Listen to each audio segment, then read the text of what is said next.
नमस्कार, स्वागत है मैपिंग क्लास में। आज की क्लास में हम उत्तरी अमेरिका महाद्वीप के बारे में पढ़ेंगे, जिसमें हमने लास्ट क्लासों के अंदर उत्तरी अमेरिका का इंट्रोडक्शन, देश और राजधानियों के बारे में कंप्लीट कर लिया था। उसकी नेक्स्ट क्लास के अंदर मैंने उत्तरी अमेरिका के आउटलाइन यानी कि मैंने इसकी जलसंधियों के बारे में, इसमें उपस्थित सारी खाड़ियों के बारे में और इसके चारों ओर स्थित सारे सागरों के बारे में कंप्लीट कर लिया था। इसी आउटलाइन का दूसरा पार्ट है, छोटा सा पार्ट है आज की क्लास का, जिसके अंतर्गत हम उत्तरी अमेरिका महाद्वीप के चारों ओर जितने भी द्वीप स्थित हैं और जितने भी प्रायद्वीप स्थित हैं उनके बारे में हम स्टडी करेंगे। ठीक है, तो देखें, तो उत्तरी अमेरिका महाद्वीप की लास्ट क्लास के अंदर हमने एक टॉपिक किया था आउटलाइन। तो इस आउटलाइन टॉपिक के अंदर अगर आप लास्ट क्लास देखेंगे तो उसके अंदर मैंने आपको स्ट्रेट के बारे में कंप्लीट करा दिया था, सारे के सारे सी कंप्लीट करा दिए थे और उसके अलावा सारे के सारे गल्फ और बे कंप्लीट करा दिए थे। ये तीन टॉपिक मैंने आपको लास्ट क्लास के अंदर पूरी तरीके से कंप्लीट करा दिए थे।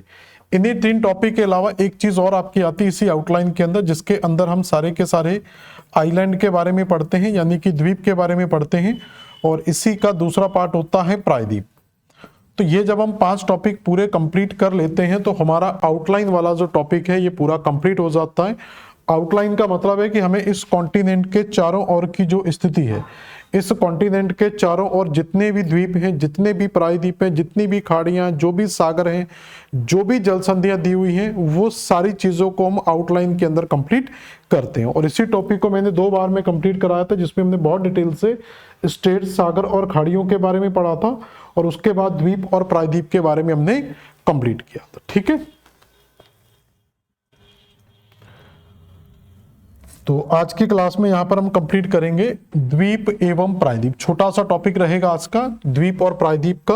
उसके बाद फिर हम इसके फिजिकल स्ट्रक्चर, तो पॉलिटिकल स्ट्रक्चर हमारा कंप्लीट हो जाएगा, फिर हम एंटर करेंगे इसके फिजिकल स्ट्रक्चर के अंदर। तो देखें जरा, अगर हम द्वीपों की बात करें कि इसमें द्वीप कहां कहां पर स्थित हैं, और यहां से हम स्टार्ट करेंगे। ये बेल्ट कहलाता है हमारा अलास्का, जिस पर यूएस का अधिकार है, और इसी के बगल में हमने पढ़ा था हमारी सीमा स्टार्ट हो जाती है यहां से एशिया की, और इसी के बीच में हमने एक खाड़ी पढ़ी थी जिसको कहा जल संधि पढ़ी थी इस जगह पर, जिसको कहा जाता है बेरिंग जल संधि। तो यहीं पर क्या मिलेगी हमें, बेरिंग जल संधि मिल जाएगी। ठीक, यहां से हमें स्टार्ट करना है। तो जब हम बेरिंग जल संधि की बात करते हैं, ये बेरिंग जल संधि प्रशांत महासागर को, यहां पर मिलेगा हमें प्रशांत महासागर। तो बेरिंग जल संधि प्रशांत महासागर को उत्तर में आर्कटिक महासागर से कनेक्ट करती है। आर्कटिक महासागर, इतनी बात क्लियर हुई सभी को। तो ये जल संधि क्या करती है, प्रशांत महासागर को आर्कटिक महासागर से जोड़ती है, एशिया को अलास्का से, या हम ये कह सकते हैं उत्तरी अमेरिका महाद्वीप से विभाजित करती है। इसके बाद यहां पर आप समझें कि जब हम यहां पर इस वाले आर्कटिक ओशियन में इंटर करेंगे तो यहां पर हमें बहुत छोटे छोटे द्वीप दिखाई देंगे। इन द्वीपों के बारे में हमें जानना है कि यहां पर कौन कौन से द्वीप मिलते हैं। जैसे यहां पर जाएंगे तो एक सागर आपको दिखाई देगा, इसे कहा जाता है ब्यूफोर्ट सागर। तो यहां पर क्या मिलता है हमें, ब्यूफोर्ट सागर। ब्यूफोर्ट सागर आप देखेंगे एटलस के अंदर आपको मिलेगा। तो आप जब भी पढ़ें याद रखना, ऑक्सफोर्ड स्टूडेंट एटलस को साथ में रखो। जो चीज मैं आपको यहां पर बोर्ड पर बताऊंगा एज इट इज आपको यहां पर आप एटलस के अंदर सेम चीज आपको मिल जाएगी। तो याद कैसे रखना है, जैसे आपको ब्यूफोर्ट सागर हमने कल पढ़ाया था, तो पोजीशन याद हो जानी चाहिए कि ब्यूफोर्ट सागर कहां पर स्थित है। इसके बाद यहां पर देखेंगे बहुत सारे आइलैंड का ग्रुप आपको दिखाई देता है। तो इन आइलैंड्स की बात करें, जैसे यहां पर अगर हम जाएंगे तो एक आइलैंड हमें दिखाई दे रहा है इस तरीके से। तो ये जो आइलैंड हमें यहां पर दिखाई देता है इसको कहा जाता है बैंक्स आइलैंड। क्या कहेंगे इसको, या और डार्क हम कलर कर लेते, तो जो आइलैंड में दिखा रहा है उनको यहां पर हम इस तरीके से शो कर लेंगे। तो इस आइलैंड का नाम क्या है, याद रखेंगे बैंक द्वीप। तो इसे क्या कहा जाता है, बैंक या बैंक्स द्वीप।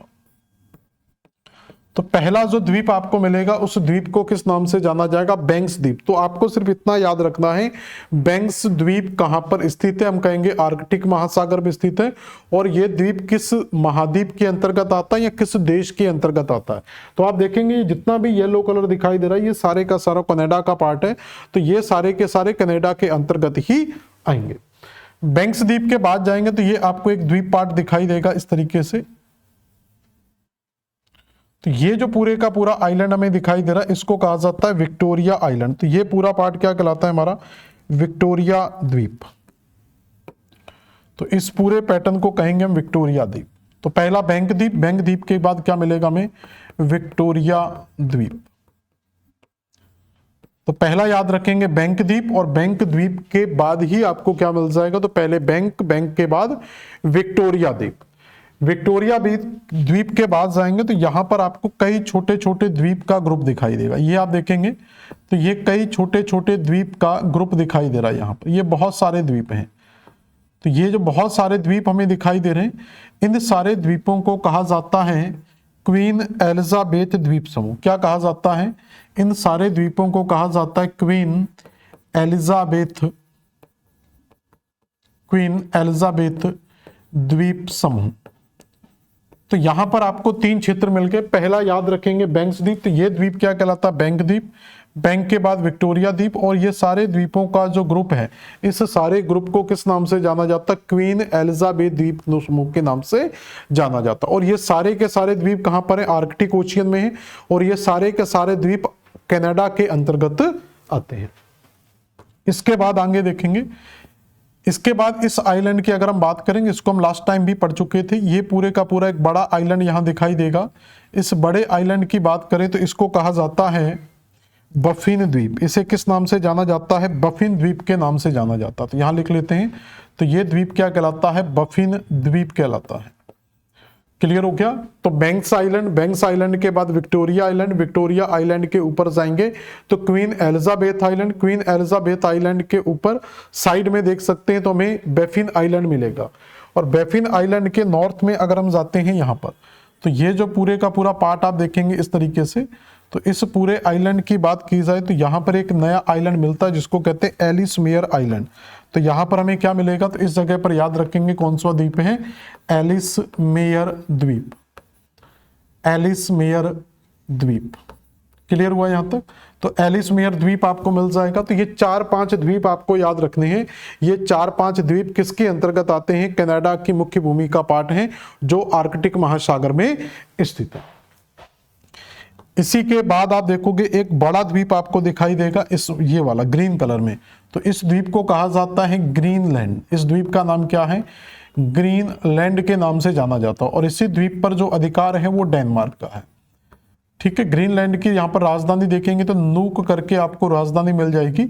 तो ग्रीनलैंड एक पूरे का पूरा व्हाइट आइलैंड है, इसके श्वेत द्वीप के नाम से भी जाना जाता है। नूक इसका राजधानी क्षेत्र है, और इस द्वीप पर पूरे का पूरा बर्फ से घिरा हुआ, मतलब नाम मात्र की जनसंख्या यहां पर रहती है। और इस द्वीप पर किसका अधिकार है, डेनमार्क का अधिकार है। डेनमार्क कहां पर है, डेनमार्क एक यूरोपीय कंट्री है, यूरोप देश में स्थित है, जिसकी राजधानी का नाम है रिकजाविक। तो हम इस आधार पर कह सकते हैं कि डेनमार्क ग्रीनलैंड है, तो ग्रीनलैंड की जो फिजिकली पोजीशन है, तो ग्रीनलैंड फिजिकली नॉर्थ अमेरिका में स्थित है। और इसके ऊपर जो पॉलिटिकल राइट है वो पॉलिटिकल राइट यूरोप का है, या कह सकते हैं डेनमार्क का। तो प्राकृतिक दृष्टि से ये डेनमार्क के अंतर्गत आता है, तो अगर भौतिक दृष्टि से देखा जाए तो ये नॉर्थ अमेरिका के अंतर्गत ही आता है। इसी में हमने यहाँ पर कुछ जल संधियां पढ़ाई थी आपको, जैसे इसी के नीचे आपको एक डेविस जल संधि पढ़ाई थी मैंने। तो ये जल संधि लास्ट क्लास में जिन्होंने नहीं पढ़ा है वो एक बार देख लेना। इसी के नीचे यहाँ पर मैंने एक जल संधि कराई थी जिसका नाम था हडसन जल संधि, हडसन की खाड़ी से जुड़ी हुई। तो ये जल संधियों को भी साथ में रिपीट कर लेना। इसके अलावा यहां पर मैंने नेयर्स जल संधि करवाई थी। क्लियर हो गया। तो ग्रीनलैंड के बारे में याद रख लेंगे। ग्रीनलैंड के बगल में ही यहां पर एक द्वीप मिलता है जिसको कहते हैं आइसलैंड। रिकजाविक इसकी राजधानी है आइसलैंड। आइसलैंड एक यूरोपीय देश है, ये यूरोप महाद्वीप के अंतर्गत आता है। और इसी आइसलैंड को जो डिवाइड करता है वो यहां पर एक चैनल आता है या एक जल संधि आती है जिसको कहते हैं डेनमार्क स्ट्रेट, डेनमार्क स्ट्रेट या डेनमार्क जल संधि। क्लियर हुआ यहां तक। तो ये अभी तक जितना भी डेटा हमने पढ़ा है, तो आप एक हेडिंग बनाएंगे जिसमें हम लिख सकते हैं आर्कटिक महासागर के उपभाग, सब डिविजन्स ऑफ आर्कटिक ओशियन।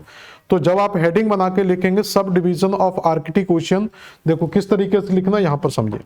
तो जब यहां पर एक हेडिंग बनाएंगे आर्कटिक महासागर के उपभाग, तो इस तरीके से आप नोट करना तो नोट करने का तरीका याद रखेंगे, तो इसके सब डिवीजन लिखेंगे।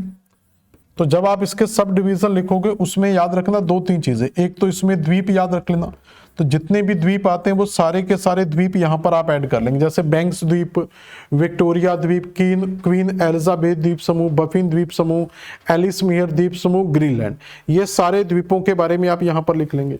इसके अलावा यहां पर जितने भी सागर, लास्ट क्लास में जाना उसमें मैंने आपको सारे के सागर, इसमें सागरों के बारे में बता दिया, सारे सागर लिखेंगे।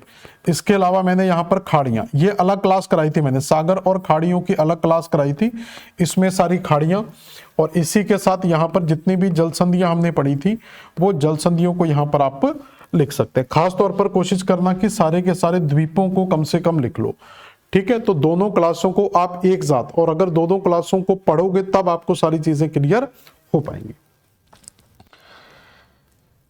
इसके बाद आप देखें तो इसके बाद हम इंटर करते हैं यहां पर, तो जैसे ही हम डेनमार्क स्ट्रेट को क्रॉस करके आते हैं, तो डेनमार्क स्ट्रेट कहां पर है, आर्कटिक ओशियन के ऊपर वाले पार्ट में आपको मिलेगा यहां पर आर्कटिक। आर्कटिक से डेनमार्क को क्रॉस करके आएंगे तो यहां पर मिल जाएगा हमें अटलांटिक ओशियन।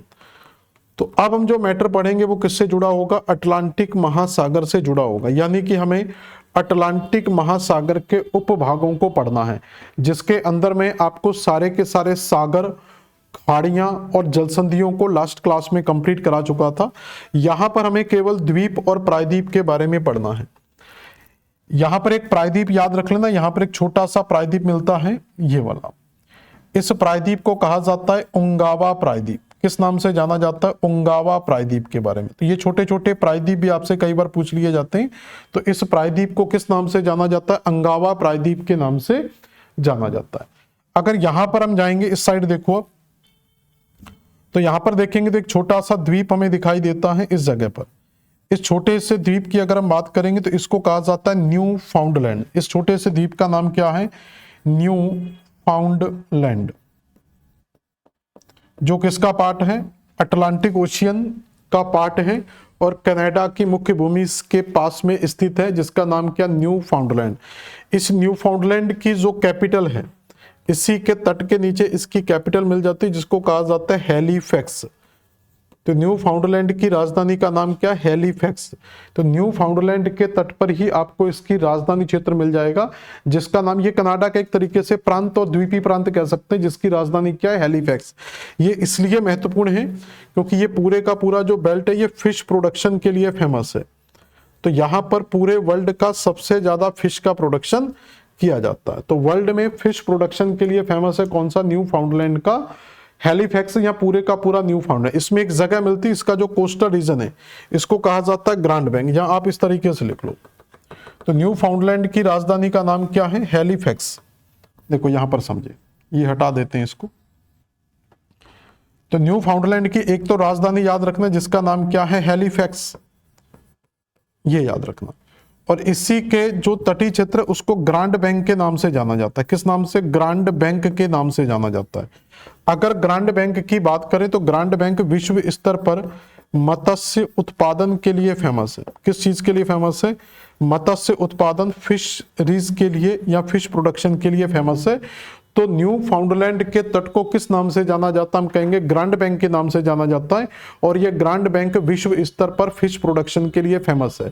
ऐसा क्या है यहां पर कि न्यू फाउंडलैंड में सबसे ज्यादा फिश का प्रोडक्शन होता है, इसके अंदर समझे तो इसके ऊपर से कुछ ठंडी जलधाराएं आती हैं, जैसे ग्रीनलैंड की ठंडी जलधारा, डेनमार्क की ठंडी जलधारा, और यहां से गर्म जलधारा चलती है जिसको कहते हैं गल्फ स्ट्रीम की ठंडी धारा, सॉरी गर्म जलधारा।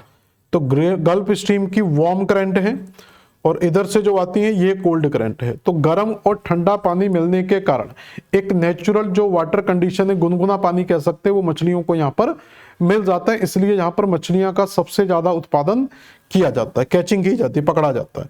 इसके अलावा यहाँ पर कुछ फाइटोप्लैंक्टन्स पाए जाते हैं साइड में। तो इन पूरे फाइटोप्लैंक्टन्स की मतलब छोटी छोटी वनस्पतियों के बीज पाए जाते हैं। तो जब ये गल्फ स्ट्रीम चलती है तो सारी की सारी वनस्पतियों के बीज को न्यू फाउंडलैंड के तटों में जाकर इकट्ठा कर लेते हैं। तो मछली को खाने के लिए मिल रहा, मछली को रहने के लिए मिल रहा है। अब कपड़ों की तो जरूरत मछली को है नहीं, तो रोटी, कपड़ा, मकान, ये सबसे जरूरी जो नेसेसरी रिक्वायरमेंट होती है। तो मछलियों को रहने के लिए मिल रहा है, मछलियों को खाने के लिए मिल रहा है, कपड़ों की इनको जरूरत नहीं, इससे अच्छा कुछ नहीं चाहिए। इसलिए सबसे ज्यादा कैचिंग जो की जाती है मछलियों की वो इसी न्यू फाउंडलैंड के तटों में की जाती है। क्लियर हो गया यहां तक? और इसी के अंदर लास्ट क्लास के अंदर याद होगा आपको, तो मैंने न्यू फाउंडलैंड के इसी तट के अंदर जब आप लास्ट क्लास देखोगे पीछे की, तो यहां पर मैंने आपको एक खाड़ी पढ़ाई थी जिसको कहते हैं सेंट लॉरेंस की खाड़ी। तो इसी के तट पर आपको क्या मिलती है? सेंट लॉरेंस की खाड़ी मिलती है, सेंट लॉरेंस की खाड़ी। और यहीं पर आपको याद होगा इस जगह पर मैंने आपको एक हल्का सा गैप देकर बताया था कि इस जगह पर एक स्ट्रेट है। तो ये मैं रिवीजन कराता जा रहा हूं। इस जगह पर एक स्ट्रेट है जिसको कहते हैं बेल आइल स्ट्रेट। अगर आप एटलस साथ में है तो कोशिश करना कि एटलस को साथ में रखो, और इस क्लास को पढ़ने से पहले एक बार आप पुरानी क्लास को देखो, तब आपको सारी चीजें लिंक आ जाएंगी। तो ये बेल आइल जल संधि है जो लेब्राडोर से, यहां पर कौन सा सागर था? लेब्राडोर। तो लेब्राडोर को सेंट लॉरेंस की खाड़ी से जोड़ देती है।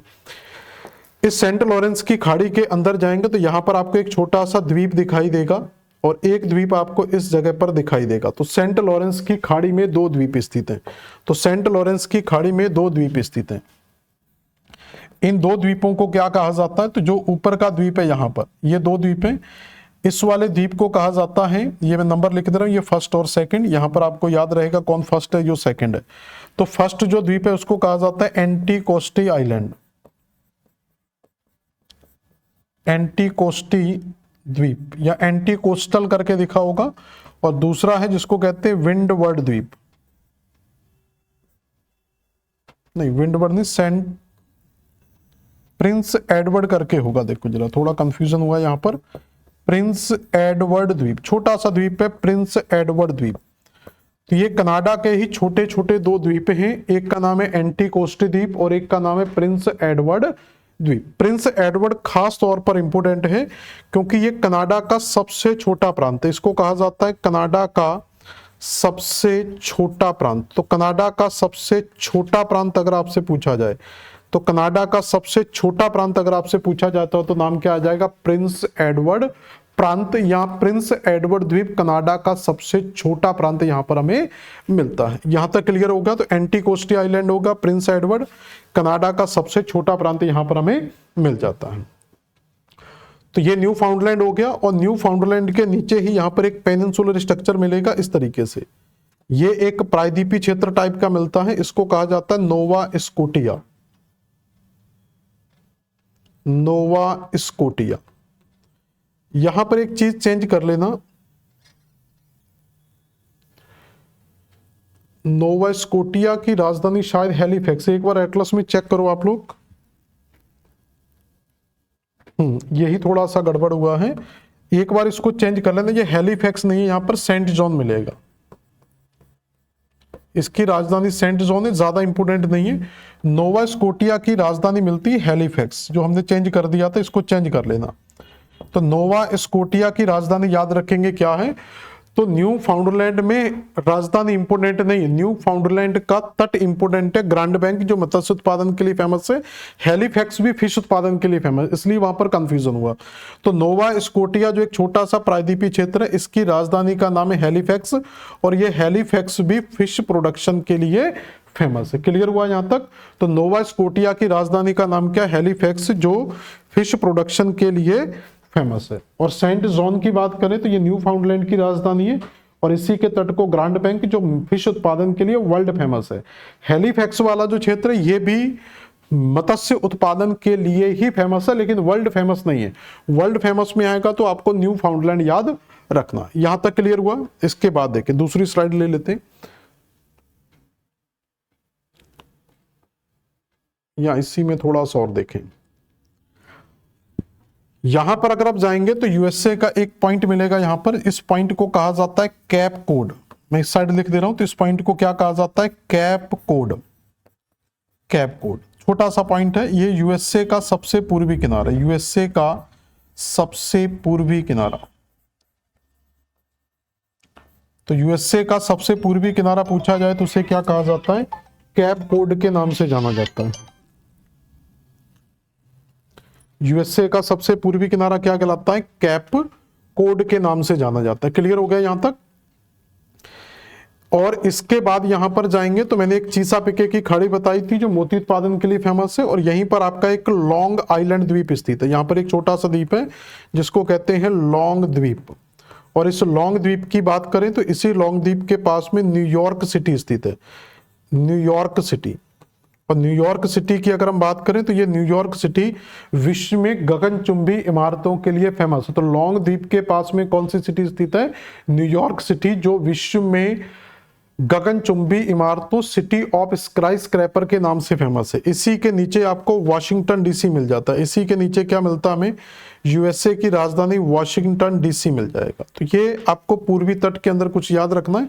इसके बाद ये जो एरिया आता है कैरिबियन सी का, इस कैरिबियन सी के अंदर हमें बहुत सारे द्वीप मिलते हैं जिनको मैं एक इंट्रोडक्शन जो मैंने कैपिटल कंट्रीज पढ़ाए थे उस समय भी मैं करा चुका हूं। अब थोड़ा सा डिटेल से और देख लेते हैं। तो यहां पर देखेंगे तो यहां तक हम कंप्लीट कर चुके हैं, और ये यूएसए का एक प्रायद्वीपीय क्षेत्र है जिसको किस नाम से जाना जाता है? फ्लोरिडा के नाम से। तो ये फ्लोरिडा याद रखना। यहां पर भी देख सकते हैं। तो ये जो यूएसए का भाग है इसको किस नाम से जाना जाता है? फ्लोरिडा के नाम से, ये वाला। तो ये क्षेत्र कहलाता है फ्लोरिडा। ठीक है, फ्लोरिडा। ठीक है, और इसी फ्लोरिडा में एक छोटा सा बीच है जिसको कहते हैं मियामी। वर्ल्ड फेमस रहता है ये मियामी बीच। तो मियामी बीच भी आपको यहीं पर मिल जाएगा। और ये फ्लोरिडा सिट्रस फ्रूट या रसदार फलों के लिए फेमस है। यहाँ पर क्या मिलते हैं? रसदार फल सबसे ज्यादा मिलते हैं। इसके बाद यहाँ पर ये जो द्वीप मिल रहा है इसको कहा जाता है ग्रेटर एंटलिस, जिसके बारे में आपको मैं पहले भी करा चुका था। इस ग्रेटर एंटलिस के अंदर जाते हैं तो यहाँ पर जो द्वीप मिलते हैं उसमें एक द्वीप मिलता है क्यूबा। क्यूबा के नीचे जाएंगे तो आपको एक द्वीप मिलेगा जिसको कहा जाता है जमैका। जमैका के इधर जाएंगे तो एक द्वीप मिलता है जिसको कहते हैं हैती, और हैती के साथ जुड़ा हुआ जो पार्ट है उसको कहते हैं डोमिनिकन रिपब्लिक, डोमिनिकन गणराज्य या रिपब्लिक। ये जो दोनों क्षेत्र आ रहे हैं ये देखेंगे एक ही द्वीप पर स्थित हैं। ये दोनों देश एक ही द्वीप पर स्थित हैं। इस द्वीप को कहा जाता है हिस्पेनियोला, हिस्पेनियोला द्वीप। तो इस हिस्पेनियोला द्वीप पर ये दोनों देश स्थित हैं। तो इसके वेस्ट में हैती है, पूरब में डोमिनिकन रिपब्लिक है। तो क्यूबा के दक्षिण में क्या मिलता है? जमैका। क्यूबा के पूरब में हैती, हैती के इधर डोमिनिकन रिपब्लिक। क्यूबा की राजधानी की बात करें तो यहां पर मिलती है हवाना। जमैका की बात करें तो यहां पर राजधानी मिलती है किंगस्टन। हैती की बात करें तो हैती की राजधानी मिलती है पोर्ट ऑफ प्रिंस। और डोमिनिकन रिपब्लिक की राजधानी की बात करें तो सेंटो डोमिंगो, ये राजधानी मिलती है। तो इस तरीके से ये मिलते हैं हमें कौन से द्वीप? ग्रेटर एंटलिस के द्वीप। कैरिबियन सागर आप देखोगे तो यहां पर दक्षिण में एक सी मिलता है जिसको कहते हैं कैरिबियन सी। तो कैरिबियन सी के अंदर ये 5 बड़े द्वीप मिलते हैं, 2, 3, 4, और इसके ऊपर कई छोटे छोटे द्वीपों का समूह मिलेगा। इस पूरे समूह को कहा जाता है बहामास। किस नाम से जाना जाता है? बहामास के नाम से जाना जाता है। क्लियर? तो बहामास की कैपिटल अगर पूछे तो कैपिटल का नाम क्या है? नसाउ।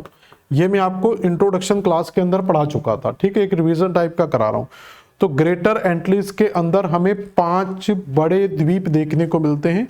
इसके अलावा यहाँ पर कई छोटे छोटे द्वीप भी मिलते हैं। तो इसी के अंदर कई छोटे छोटे द्वीप मिलते हैं। जैसे क्यूबा के नीचे देखोगे यहाँ पर आपको एक कैमन द्वीप मिल जाएगा, एक कैमन द्वीप करके मिलेगा।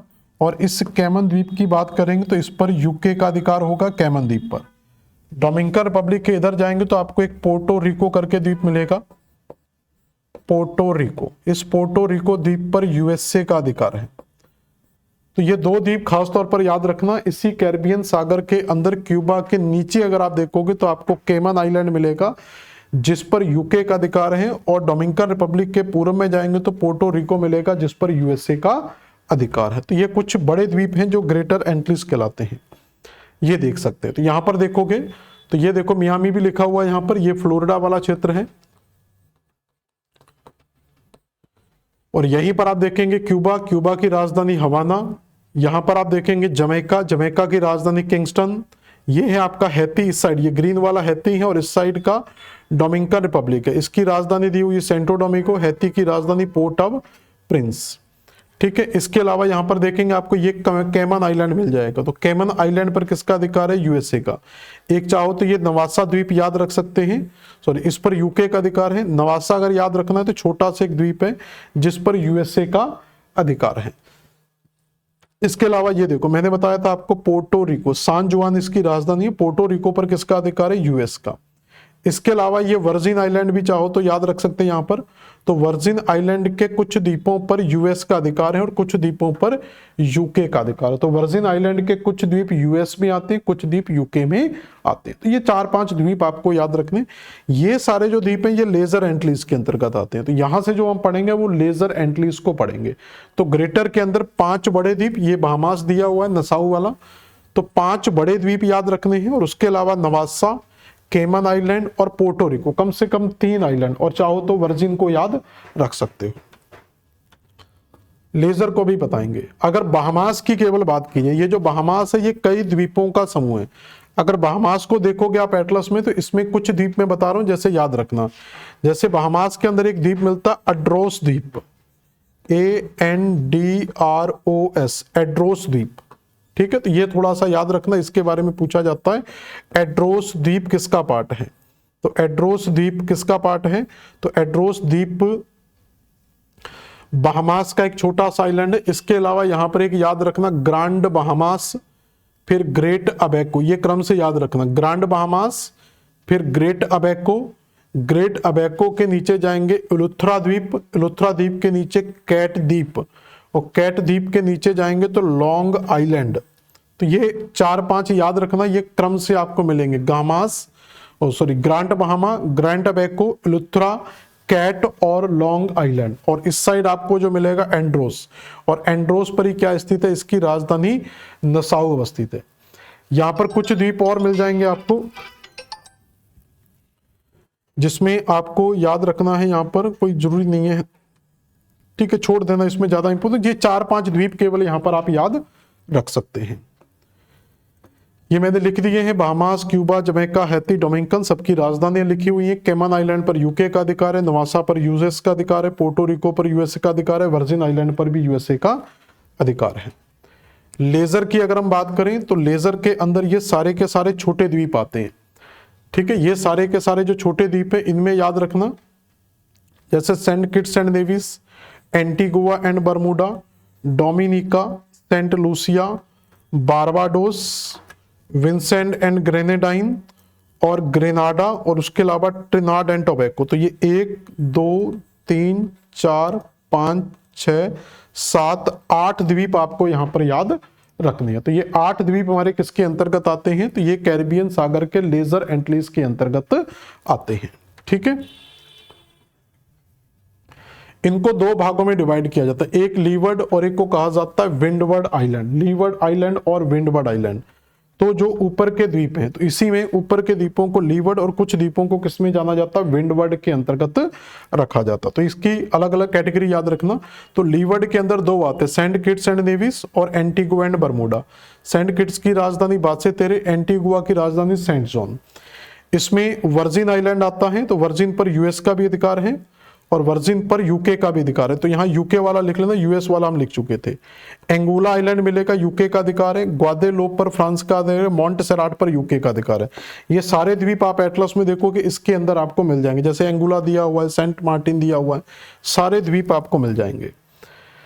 विंडवर्ड के अंदर Dominica, Saint Lucia, Vincent, Barbados, Grenada, Trinidad and Tobago, तो ये 6 देश आते हैं। उसके अलावा मार्टिनिक, अरूबा, क्रोकाओ और बोनारी, ये 3 बहुत इंपॉर्टेंट है। इनको एसीबी द्वीप के नाम से भी जाना जाता है। ये द्वीप हमें कहाँ मिलते हैं? देखो जरा, ये साउथ अमेरिका जब आपका आ जाएगा तो साउथ अमेरिका के पास में जाएंगे, तो साउथ अमेरिका के पास में यहाँ पर आपको अरूबा, यहाँ पर क्रोकाओ और एक बोनारे करके और है जो शायद इसमें दिख नहीं रहा है, तो यहाँ लिख दे रहे हैं बोनारे।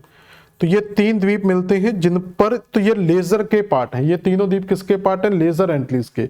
और इन तीनों द्वीपों पर नीदरलैंड का अधिकार है, इसलिए इनको नीदरलैंड के एंटलीज भी कहा जाता है। ठीक है, तो यहां पर लिखा हुआ तीनों पर किसका अधिकार है? नीदरलैंड का। और ये किसके पार्ट है? एंटलीज के पार्ट हैं। लेजर एंटलीज खास तौर पर याद रखना। तो ये कैरिबियन के सारे द्वीप आपके कंप्लीट होते हैं। ठीक है, ये पूरा कैरिबियन सी है। इसके अलावा और कोई द्वीप यहाँ मिलता नहीं है। यहाँ पर आ जाएंगे तो एक पेनिनसुला मिल जाएगा, इसको कहा जाता है युकाटन प्रायद्वीप, पर छोटा सा पार्ट है युकाटन प्रायद्वीप। और इस साइड जाएंगे तो यहाँ पर आपको मिल जाएगा जिसको कहा जाता है कैलिफोर्निया प्रायद्वीप। ये थोड़ा इस साइड ज्यादा नहीं मिलता है, कैलिफोर्निया प्रायद्वीप। ठीक है, इस साइड जाएंगे तो यहां पर आपको एक द्वीप मिल जाएगा जिसको कहते हैं वैंकूवर द्वीप। और इसके नीचे जाएंगे, यहां पर अलास्का की खाड़ी है। यहां पर कौन सी खाड़ी है? अलास्का, अलास्का की खाड़ी। अगर आप अलास्का की खाड़ी के अंदर जाएंगे तो कार्डियाक करके एक द्वीप दिया होगा, कार्डियक या कार्डियाक करके एक छोटा सा द्वीप मिलेगा। और ये अलास्का का जो पार्ट है, ये अलास्का का पार्ट है। इस अलास्का के पार्ट के अंदर आपको इस तरीके से द्वीपों का समूह मिलेगा, इसको एल्यूशियन द्वीप के नाम से जाना जाता है। एल्यूशियन द्वीप, ये सबसे पश्चिमी हिस्सा है एल्यूशियन द्वीप। और इसी एल्यूशियन द्वीप का जो सबसे पश्चिमी हिस्सा है इसको अट्टू द्वीप के नाम से जाना जाता है, जो नॉर्थ अमेरिका का सबसे पश्चिमी किनारा भी है। तो ये कई द्वीपों से बना हुआ, उसमें सबसे जो पश्चिमी द्वीप है उसको कहते हैं, ठीक है, तो उसे किस नाम से जाना जाता है? अट्टू द्वीप के नाम से जाना जाता है। क्लियर हो गया? तो ये इस तरीके से आपकी द्वीपों की कहानी कंप्लीट होती है। तो हमने नॉर्थ अमेरिका की इंट्रोडक्शन, कैपिटल, कंट्रीज और आउटलाइन को यहाँ पर कंप्लीट कर लिया है। नेक्स्ट क्लास में हम इसके फिजिकल पर बात करेंगे। धन्यवाद, मिलते हैं नेक्स्ट क्लास में।